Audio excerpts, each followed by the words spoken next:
I sold my car to pay for Dad's medical bills, but he secretly funded my sister's luxury vacation instead. When he fell ill again, he didn't expect me to walk away. The Instagram notification lit up my phone, and my heart dropped into my stomach. There was my sister Marie, cocktail in hand, lounging on a pristine beach in the Maldives. The same sister whose medical bills I'd been told were piling up.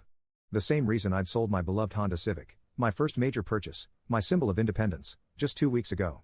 I'm Samuel, and this is the moment I realized my family had been playing me for a fool my entire life. "You've got to be kidding me," I whispered, scrolling through photo after photo. Infinity pools, sunset yacht cruises, champagne toasts. The timestamp showed she'd been there for the past 10 days, exactly when Dad had called me crying about her emergency appendectomy. My phone buzzed again, Dad calling. I let it ring. "Samuel?" Tom poked his head into my cubicle. "You okay? You look like you've seen a ghost." I turned my phone screen toward him. "Remember how I told you I sold my car to help with Marie's medical bills?" He squinted at the screen, then his eyes widened. "Oh, no. Oh, hell no. Oh, yes." I laughed, but it came out more like a sob. Apparently, appendicitis is best treated with 5-star resorts and seafood buffets. My phone buzzed again. "Dad, again." "Answer it," Tom urged. "Call her out." I took a deep breath and picked up. "Hi, Dad. Samuel, son. I've been trying to reach you all morning. How are you doing without your car? I feel just awful about, how's Marie's recovery going?" I cut in, my voice steady. "Oh, she's doing better. The doctor said." "Really?" "Because her Instagram shows her doing just fine in the Maldives for the past 10 days. Silence. "Then, Samuel, son, I can explain." "Save it." My voice cracked. "I sold my car, Dad, because you told me Marie needed emergency surgery, that she couldn't afford the bills, that she might lose her apartment. Well, she was very stressed at work, and you know how she gets." "Stop." I stood up, drawing concerned looks from my coworkers. Lowering my voice, I continued. "I've been taking the bus for 2 hours each way to work. I had to cancel my gym membership to afford it. Meanwhile, she's posting photos of $1,000 champagne bottles. She needed a break, Samuel. You know how hard she works. I'm hanging up now." "Don't be dramatic, son. Family helps family. You've always been the responsible one." "Yeah," I said. "I have been, and you've both used that against me my entire life." I ended the call and blocked his number. Tom touched my arm. "Samuel." My phone lit up with a text from Marie. "Dad's crying. Why are you being such a D?" I showed Tom the message, and he swore under his breath. "Want me to kill her? I know people." That made me laugh. A real one this time. "No. I have a better idea." I opened Instagram and commented on her latest post. "Glad to see my car money is treating you well. Hope the appendicitis cleared up nicely." Within minutes, my phone exploded with notifications. Marie's friends commenting with question marks, Dad calling from different numbers, Marie herself sending increasingly angry texts.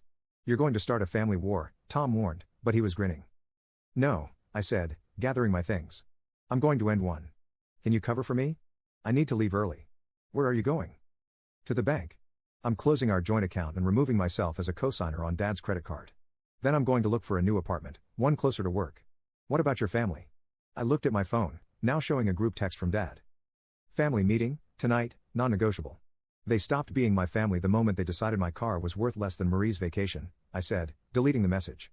"I'm done being their ATM." As I walked to the bus stop, another notification popped up. This time from Barbara in accounting.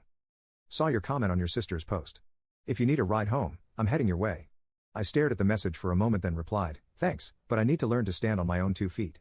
The bus arrived, and as I climbed aboard, I felt lighter than I had in years.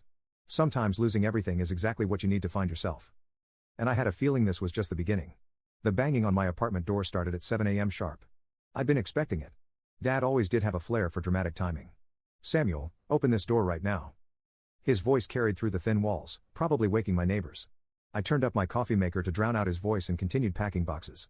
After yesterday's revelation, I'd spent the night searching for new apartments and found one closer to work. The lease was signed digitally by midnight. "I know you're in there. Your car isn't." "Oh." His voice faltered, probably remembering why exactly my car wasn't in its usual spot. My phone buzzed with Tom's text. "Operation Freedom going okay?" Before I could reply, Marie's voice joined Dad's. "Stop being childish and open the door." I typed back. The dynamic duo showed up. "Doing great. Almost done packing." Walking to the door but not opening it, I called out, "I'm not interested in talking. Please leave before I call the building manager." "You can't just cut us off," Dad's voice cracked. "We're family." "Family doesn't steal from each other," I replied, taping up another box. "Family doesn't lie about medical emergencies." "It wasn't stealing," Marie shouted. "Dad said you offered to help." Help with your supposed appendicitis, not your luxury vacation. I needed that break. You don't understand the pressure I'm under. The pressure? I yanked the door open, making them both step back. Try working 60-hour weeks to make rent. Try taking the bus at 5 a.m. because you sold your car to help your lying family. Try that kind of pressure, Marie. Dad reached for my arm. Son, please. I stepped back. Don't touch me. I've already closed our joint accounts and removed myself from your credit cards. I'm moving out this weekend. This is goodbye. You can't do this to us. Marie's face reddened. Dad needs your help with the bills. Maybe you should have thought about that before spending my car money on cocktails. It wasn't your money once you gave it to us. You're right, I said quietly. It wasn't. Just like I'm not your ATM anymore. My phone buzzed again. Barbara this time. Need help moving? Got a truck and free time? Dad noticed my small smile at the message. Who's that? Is someone putting these ideas in your head? The only person putting ideas in my head is me, for the first time in my life, actually. But what about Christmas? Dad's voice wavered. Your sister's birthday? Family dinners? I'm sure you'll manage to guilt someone else into funding those. Marie stepped forward, her finger pointing at my face. You ungrateful little, everything okay here? A deep voice interrupted. We all turned to see Janet, our elderly neighbor and family friend, standing in the hallway with her arms crossed. Just fine, I said. Dad and Marie were just leaving. Janet nodded slowly. Robert, Marie, I think Samuel's made himself clear. Best give him some space. But he's abandoning us, Dad wailed. Like you abandoned my trust, I shot back. Or my car payment? Or the truth? Janet stepped between us. Robert, take Marie and go home. Samuel's an adult making adult decisions. Respect that. Dad's face crumpled, but Marie grabbed his arm. Fine. Have fun playing martyr, Samuel. Don't come crying to us when you need something. That's rich coming from you, I said, but they were already walking away. Janet waited until they disappeared down the stairs. You okay, kiddo? Getting there, I showed her my phone with the new apartment details. Moving this weekend. She nodded approvingly. Good for you. Sometimes the hardest part of growing up is growing away. Thanks for the backup. Anytime. She turned to leave, then paused. You know, I watched you take care of them for years. Maybe it's time someone took care of you. I glanced at Barbara's message, still waiting for a reply. Maybe she was right. After Janet left, I texted Barbara back. Actually, could use some help this weekend? Pizza and gratitude in exchange for truck services?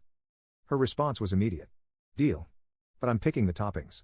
Looking around my half-packed apartment, I felt something unfamiliar. Hope, maybe, or freedom. For the first time in my life, the weight of family obligation wasn't pressing down on my shoulders. I sent one final text to Tom. Operation Freedom, Phase 1 complete. Phase 2, actually living my life. His response made me laugh. About damn time. He was right. It was about damn time. So what made you finally snap? Barbara asked, setting down another box in my new apartment. Sunlight streamed through the windows, highlighting the dust motes dancing in the air. You mean besides the luxury resort photos? I wiped sweat from my forehead. 29 years of being the responsible one, the reliable one, the one who always said yes, and now, you're the one who says no. She grinned, collapsing onto my second-hand couch. It suits you. I tossed her a water bottle. Thanks again for helping. I know moving isn't exactly a fun weekend activity. Are you kidding? This is better than watching Netflix. She took a swig of water. Besides, I've wanted to talk to you properly since that day you stormed out of the office. A knock at the door interrupted whatever I was about to say. Tom burst in, carrying Chinese takeout. Food's here. Oh, hey, Barbara. Didn't know you'd still be here. I can go? She started to stand. Don't you dare, I said. You earned that food. Besides, I need witnesses in case my family shows up. Tom set out the containers on my kitchen counter. Speaking of which, have you checked your mail? Your dad's been sending letters to the office. Yeah. I saw them. Haven't opened them. Smart, Barbara said, joining us at the counter. My brother went through something similar with our mom. Sometimes distance is the only answer. I grabbed chopsticks from a box labeled kitchen stuff and passed them around. How did that work out for him? He's happier now. Mom eventually realized she couldn't manipulate him anymore and backed off. Here's hoping, I muttered, then jumped as my phone buzzed. A text from an unknown number. Samuel, it's Dad. Please call. It's about my health. I showed the screen to Tom, who rolled his eyes.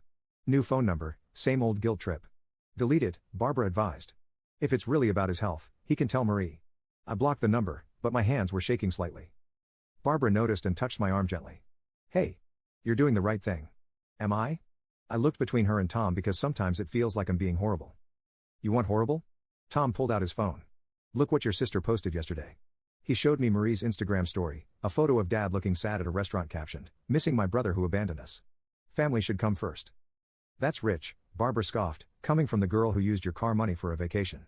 They're trying to paint me as the villain, I said, stabbing at my low mane. And the worst part is it's working. Half my relatives have already unfollowed me. Good riddance, Tom declared. Less people to explain yourself to at Christmas. About that, I took a deep breath. I got invited to spend Christmas with my college roommate in Colorado. I think I'm going to go. That's perfect. Tom clapped. A drama-free holiday. Plus skiing, Barbara added. Much better than watching Marie open expensive gifts bought with other people's money, I laughed, then sobered. I just hope Dad's okay. Health-wise, I mean. He's fine, Tom assured me. I saw him at the mall yesterday shopping up a storm. Of course you did. I shook my head. Let me guess. Marie was with him? Yep. Both looked pretty healthy to me. My phone buzzed again. Another unknown number. Samuel, Dad's really sick. Don't be selfish. Call us. That's it. Barbara grabbed my phone and started typing. What are you doing? She showed me the message she drafted. If Dad is truly ill, take him to a doctor. I'm not a medical professional or an ATM. Please stop contacting me. Send it, Tom urged, then block this number too. I hit send, then immediately blocked the number. You know what's weird? For the first time since selling my car, I actually feel like I can breathe. That's because you're finally living for yourself, Barbara said. It looks good on you. Our eyes met over the takeout containers, and something warm flickered in my chest. Tom cleared his throat dramatically. Well, I should head out. Early meeting tomorrow. He winked at me not so subtly. Barbara, take care of our boy. Okay? After he left, Barbara helped me break down empty boxes. You know, she said casually, there's this great coffee shop around the corner. Maybe we could check it out sometime when you're settled in? I smiled, thinking how different this felt from the constant drain of family obligations. I'd like that. As if on cue, another unknown number popped up on my phone. Without even reading the message, I blocked it. Look at you, Barbara grinned. Getting better at saying no already. And yes, I added, meeting her eyes, when it matters. I was in the middle of a presentation when Dad burst into the conference room, eyes red and puffy from crying. My coworkers froze, all eyes darting between us as I gripped my presentation pointer so tight my knuckles went white. Samuel, please, he sobbed. You have to help us. Mr. Sutton, my manager started, this is a private meeting. It's okay, I said, my voice steadier than I felt. Give me 5 minutes. I led Dad to the break room, aware of curious eyes following us. Through the glass walls, I saw Barbara stand up from her desk, concern etched on her face. I gave her a small wave. I could handle this. You can't ignore us forever, Dad said as soon as we were alone. We're drowning without you. Funny how you managed just fine before I started working, before I became your personal bank. That's not fair. We're family. Stop. I held up my hand. Just tell me why you're here, making a scene at my workplace. He pulled out a stack of papers from his bag, bills, notices, collection letters. Marie lost her job. The credit cards are maxed out. The bank is threatening foreclosure. And this is my problem because we need you. Just a small loan, maybe 10,000. I actually laughed. 10,000? Dad, I don't even have a car anymore. Remember? But your savings are for my future, not Marie's mistakes. I glanced at the bills. Why did she lose her job? He shifted uncomfortably. She had a disagreement with her boss about vacation time. Let me guess. She took unauthorized time off for her Maldives trip? She was stressed. She needed to be an adult and face consequences for once in her life. Just like now. You're being cruel, he whispered. This isn't the son I raised. No. It's not. The son you raised would have emptied his accounts by now, would have sacrificed everything to bail you out. Again. A knock on the break room door made us both turn. Barbara stood there with Tom. Everything okay? Tom asked. We could hear voices. Dad's eyes narrowed. Are these the people who turned you against us? No, Dad. These are the people who helped me see how toxic you are. I moved toward the door. I have to get back to my presentation. Samuel, please just listen, I think you should leave, Barbara said firmly, before security gets involved. Dad gathered his papers, tears starting again. When did you become so heartless? When I realized my heart was the only thing I had left after you and Marie took everything else. After he left, Tom hugged me tight. You okay? No, I admitted. But I will be. Want me to finish your presentation? He offered. I shook my head. I need to do this. Show everyone I'm professional despite that. I'll get you coffee after, Barbara said. You look like you could use it. Back in the conference room, I apologized for the interruption and continued as if nothing had happened. But as I wrapped up, I overheard 2 colleagues whispering, did you hear? Her sister lost everything after that luxury vacation she took with his money. Serves her right. My brother said he saw her at the mall yesterday, trying to return thousands in designer clothes. I packed up my laptop, pretending not to hear, but a small part of me felt vindicated. Karma was finally catching up. Barbara was waiting by my desk. Ready for that coffee? Actually, I hesitated. Can we get something stronger? I think I need a drink. I know just the place. At the bar, after my first glass of wine, I checked my phone. 3 missed calls from Marie, 1 voicemail. You think you're so much better than us now? Dad's a mess because of you. I had to move back home because of you. I hope you're happy with yourself, you selfish. I deleted it before it finished. You know what's ironic? I told Barbara. They keep saying I abandoned them, but they're the ones who never showed up for me. Not once. She reached across the table and squeezed my hand. Their loss. Yeah. I said, squeezing back. Their loss. My phone buzzed again. A text from Janet. Saw your father today. Don't worry about his dramatics. You're doing the right thing. I showed Barbara the message, and she smiled. Smart woman, that Janet. Smart enough to see what took me 29 years to figure out. Better late than never, she said, raising her glass. To boundaries, I clinked my glass against hers. To boundaries, and to finally enforcing them. Janet showed up at my door on a rainy Sunday morning holding 2 cups of coffee and wearing a grim expression. Got a minute, kiddo? For coffee? Always. I let her in, noting how she seemed to be choosing her words carefully. What's wrong? Saw your father yesterday, she said, settling onto my couch at the hospital. My stomach dropped. Is he okay? Panic attack. They kept him overnight for observation. She handed me a coffee. Marie wasn't there. Apparently, she was too busy trying to pawn her designer watches. I sipped my coffee to hide my trembling hands. Why are you telling me this? Because you deserve to know the truth, not the manipulated version they're spreading around. She leaned forward. Your father's panic attack happened right after the bank officially started foreclosure proceedings. Let me guess. Because of Marie's spending? Partially. But mainly because he's been paying her rent, car payments, and credit card bills for months, even before your car money went to her vacation. My phone buzzed, Barbara checking in. Still on for lunch? I typed back quickly, rain check? Something came up. Samuel, Janet said gently. I'm not telling you this to make you feel guilty. I'm telling you because you need to understand. This isn't your fault. They were drowning long before you stepped away.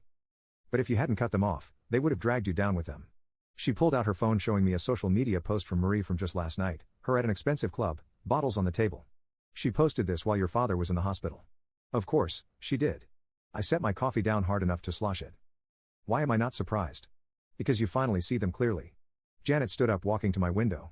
You know, I've known your family for 15 years. Watched you work 3 jobs in college while Marie dropped out of her 4th attempt at community college. Saw you skip vacations to help with bills while she bought designer clothes. Why didn't you say anything? Would you have listened? She turned to face me. Sometimes people need to realize things on their own. My phone buzzed again. Tom this time. 911. Your dad's posting about being in the hospital. Are you okay? I should check on him, I said half standing. Should you? Janet raised an eyebrow. Or is that your guilt talking? Before I could answer, my phone rang. An unknown number. I answered on speaker. Samuel? Marie's voice filled the room. Dad's in the hospital, and you don't even care? He could have died. From a panic attack? About money problems you caused? Oh, so this is my fault now? The foreclosure? The maxed out credit cards? The vacation you took with my car money? Yeah, Marie. It kind of is. You're unbelievable, she spat. Dad needs help with the hospital bills now. The least you could do, the least I could do is nothing, I cut in, which is exactly what I'm going to do. Fine. I hope you can live with yourself when. Janet took the phone. Marie? It's Janet. Instead of guilt-tripping your brother, maybe try selling those watches you were bragging about last week or the designer suits, or maybe just grow up. She hung up and blocked the number before Marie could respond. Thank you, I whispered. Don't thank me yet. She handed me back my phone. The hard part's coming. They're going to escalate. Make you look like the villain. Try to turn everyone against you. They already are. I showed her my father's latest Facebook post. A hospital selfie with the caption, missing my son during this difficult time. Prayer warriors needed. Yes. The social media guilt trip, she chuckled. Your father's specialty. My phone lit up with messages from relatives I hadn't heard from in years, all suddenly concerned about my absence. You know what's funny? I said, blocking numbers one by one. A month ago, this would have broken me. Now it just makes me angry. Good. Janet headed for the door. Anger's better than guilt. Anger means you're healing. Janet? I called as she opened the door. Why are you really here? She paused. Because 15 years ago, I watched a little boy give up his college fund to pay for his sister's 3rd car. Someone should have stepped in then. I'm stepping in now.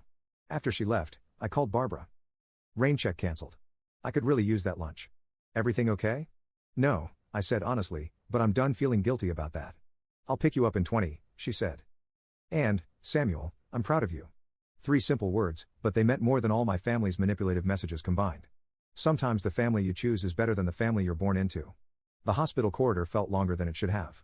Tom squeezed my hand as we approached the information desk where a nurse directed us to room 304. You don't have to do this, Tom reminded me. I know, but I need to see for myself. We found Dad asleep, looking smaller than I remembered in the hospital bed. Marie wasn't there. Surprise. Surprise. But she'd left her mark. Designer shopping bags cluttered the corner of the room. Seriously? Tom whispered, pointing at the bags. She's in the hospital, and she's still shopping? Dad's eyes fluttered open. Samuel? You came. Just to check on you, I said, staying near the door. Janet told me what happened. The doctors say it's stress. He reached for my hand, but I didn't move closer. If you just help with some of the bills, Dad, I cut him off. I can see the shopping bags. He glanced at the corner and flushed. Your sister needed nothing in those bags. I pulled out my phone and showed him Marie's latest Instagram story, her at a club last night, caption reading, "Can't keep a good woman down." She's dealing with this in her own way, he defended. While you're in the hospital? Tom interjected. That's cold even for her. Don't judge her. Samuel, tell your friend to what? Point out the obvious? I stepped closer to the bed.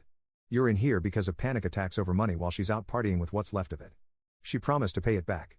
Like she promised to pay me back for my car? A nurse appeared in the doorway. Everything okay in here?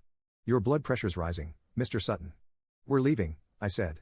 I just needed to see something for myself. Samuel, please. Dad grabbed my wrist. I know I made mistakes, but I'm sick. I need you. No. You need someone to enable you and Marie. That's not me anymore. As if on cue, Marie burst into the room, reeking of alcohol. Well, look who finally showed up. And look who's drunk at noon, Tom muttered. You got something to say? Marie stepped toward him, but I moved between them. Back off, Marie. Or what? You'll abandon us again? She laughed bitterly. Too late for that, bro. Ma'am, the nurse intervened. If you can't calm down, I'll have to ask you to leave. It's fine, I said. We're going. Yeah.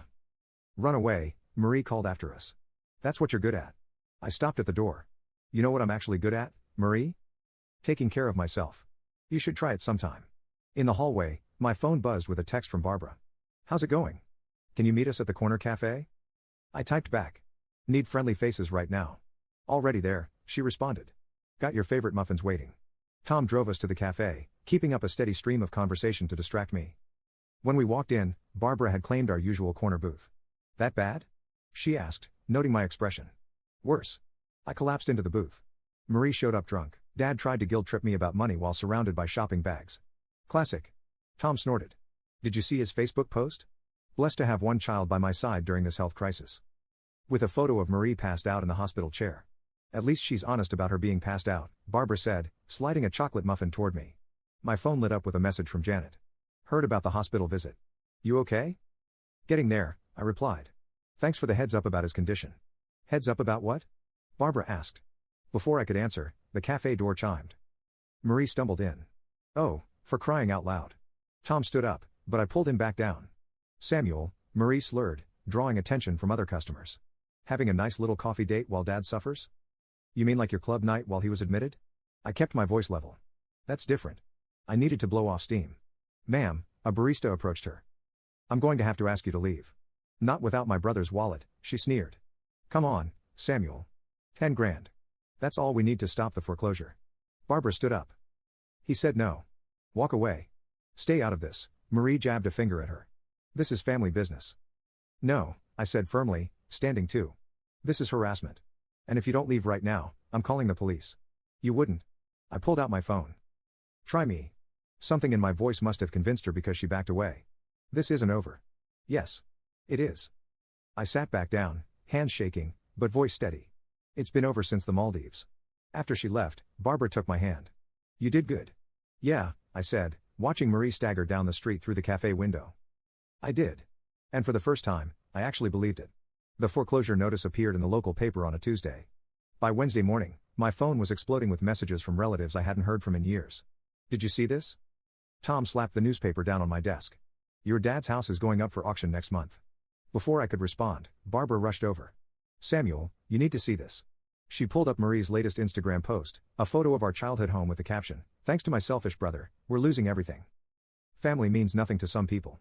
Hashtag betrayed, hashtag toxic, hashtag family. She's got some nerve, Tom growled. My phone rang. Uncle Larry this time. I declined the call and turned to Barbara. Remember that coffee date we kept postponing? Want to go now? In the middle of work? I can't be here right now. She grabbed her keys without hesitation. Let's go. At the coffee shop around the corner, I finally looked at my messages. Most were variations of how could you let this happen and your poor father. But one caught my eye from Janet. Your father is at my house.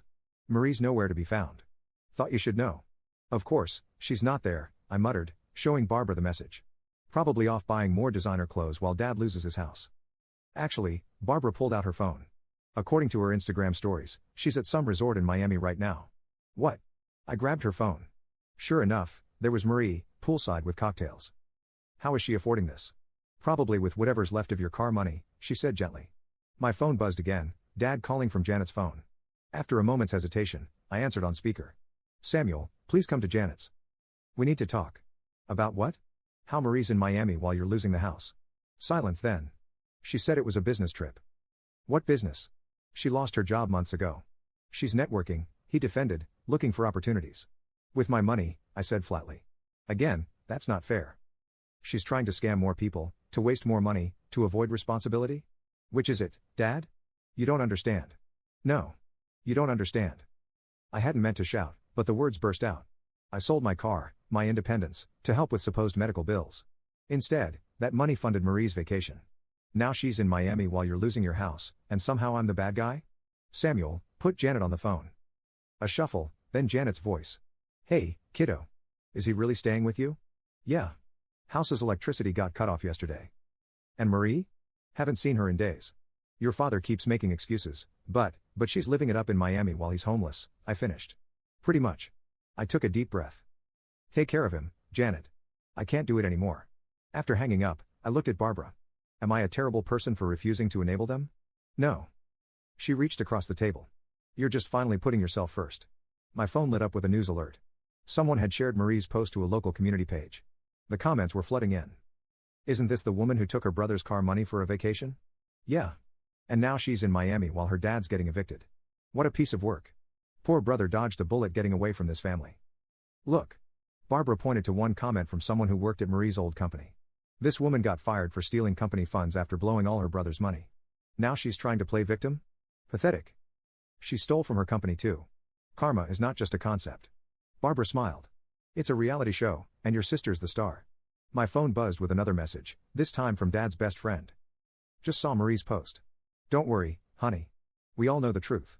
Your father enabled her for years, and now they're both facing consequences. Stay strong, you know what's weird? I said, showing Barbara the message. A few months ago, this would have destroyed me. Now it feels like validation. Because you're finally seeing clearly, and apparently so is everyone else. I looked at Marie's Miami photos again, then at the foreclosure notice. She's really going to let him lose everything while she parties in Miami. That's on her, Barbara said firmly. Not you. My phone buzzed one final time. Tom, your dad's story is all over local Facebook, but plot twist, people are on your side. Even your uncles are dragging Marie in the comments. Justice is sweet. I turned my phone off and looked at Barbara. Want to get out of here? I could use a walk. Lead the way. She smiled, taking my hand. As we left the coffee shop, I realized something. Sometimes the best revenge isn't getting even. It's getting away and letting karma do its job. The auction sign on Dad's front lawn cast long shadows in the setting sun. I sat in Barbara's truck across the street, watching potential buyers walk through my childhood home. You sure you want to be here for this? She asked, squeezing my hand. Before I could answer, Janet's car pulled up. Dad got out looking smaller than ever, followed by Tom. No sign of Marie. She's still in Miami, Tom texted me. Your dad finally blocked her number after she asked for more money yesterday. I showed Barbara the message. Guess rock bottom has a basement. Samuel? Dad's voice made me jump. He stood beside the truck, eyes red but clear. I didn't expect to see you here. Neither did I admitted, rolling down the window. I understand now, he said quietly. Why you walked away. I should have done the same with Marie years ago. Dad, no. Let me finish. He straightened his shoulders. I got the final credit card statement yesterday. Do you know what Marie's last purchase was? A first-class ticket to Dubai while I was sleeping on Janet's couch. Classic Marie, I muttered. I'm sorry, he whispered, about your car, about everything. I know. I'm not asking for money, he added quickly, or forgiveness. I needed you to know that you were right, and I was wrong about so many things. Janet appeared behind him. Robert, the realtor needs you to sign some papers. He nodded then turned back to me. I found a small apartment. Janet helped with the deposit. I'm going to get a job, pay my own way, like you've been doing all along. As he walked away, Tom came to the truck. You okay? Getting there. I watched Dad sign papers with shaking hands. Where is Marie now? According to her Instagram, trying to start a luxury lifestyle consulting business in Dubai? Tom rolled his eyes. With what credentials? Who knows? She'll find new people to scam, Barbara said, but they won't be you. My phone buzzed, a notification that Dad had posted on Facebook for the first time in weeks. Today, I say goodbye to my home of 30 years. I've lost a lot recently, my house, my savings, and my son's respect. But maybe I'm also gaining something, clarity. To my son, Samuel, you saw the truth long before I did. I'm sorry it took losing everything to understand what you've been trying to tell me. I hope someday I can earn back your trust. For now, I'm learning to stand on my own 2 feet. Better late than never. Wow, Tom breathed, reading over my shoulder. That's actually genuine. Yeah, I said, watching Dad hand over the keys to the realtor. It is. What now? Barbara asked. I thought about my new apartment, my growing savings account, the promotion I'd gotten last week, about Barbara's steady presence and Tom's unwavering support, about Janet's wisdom and Dad's belated but sincere awakening. Now we go home, I said. All of us. Even your dad? Tom raised an eyebrow. I'm not ready to let him back in completely, I admitted. But maybe we can get coffee sometimes. Talk about things besides money and Marie. Speaking of Marie, Barbara pointed to her latest Instagram post, a desperate plea for investors in her new venture complete with obvious stock photos and empty promises. Her karma is still playing out. Tom grinned. Dad walked over one last time, clutching a small box. I found these while packing, he said, handing it to me through the window. Inside were photos of me as a kid, winning science fairs, graduating high school, buying my first car. No Marie in sight. You were always the strong one, he said. I just never appreciated it until now. Keep them, I said, passing the box back. For your new place? He hugged the box to his chest, tears spilling over. Thank you. As he walked to Janet's car, Barbara started the truck. Ready? I looked at my old house one last time. The auction sign swayed in the breeze, its sold sticker catching the last rays of sunlight. Yeah, I said. I'm ready. My phone buzzed with a final message from Janet. Proud of you, kiddo. Both of you. And she was right. Dad was finally standing on his own feet. Marie was facing her consequences half a world away. And I was exactly where I needed to be. Hey, Barbara said as we pulled away. Want to go car shopping this weekend? I smiled, watching my old house disappear in the rearview mirror. Actually, yeah. I think it's time. Sometimes the happy ending isn't about fixing everything. It's about finding peace with what can't be fixed and building something new from what remains.